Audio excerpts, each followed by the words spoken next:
আসসালামু আলাইকুম ওয়া রাহমাতুল্লাহি ওয়া বারাকাতুহু। এই যে গাইস আমার নবাব দাদা, ও আমি যদি গাইস মাদ্রাসা থেকে যদি আমি না আসি, ও তো একটু খড়ি খাবে না, ঘাসই খাবে না, কেউ দিলেই গাইস ও কিছু খায় না, আমিও সে গাইস ওকে দিতে হবে।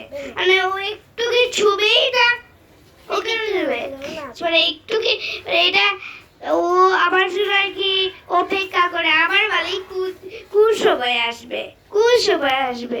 যেমন আমি গাইস আমার পশু পাখিদের ছোটবেলা থেকে অনেক ভালোবাসি, পশু পাখিদেরকে আমি ছোটবেলা থেকে অনেক ভালোবাসি। এবার থেকে গাইস আমি এটা অনেক ছোট ছিল, ওকে আমি ছোট থেকে বড় করছি, এখন ওর জন্য তো আমার একটা স্নেহ থাকবে। আমি যাওগে গাইস আমি ঘাস দিতেছি, খড়ও দিছি, ও আর কি আমি ওর সাথে দাঁড়াবো, ও খাবে। যেমন আমার একটা গাড়ল আছে, ও আমার সাথে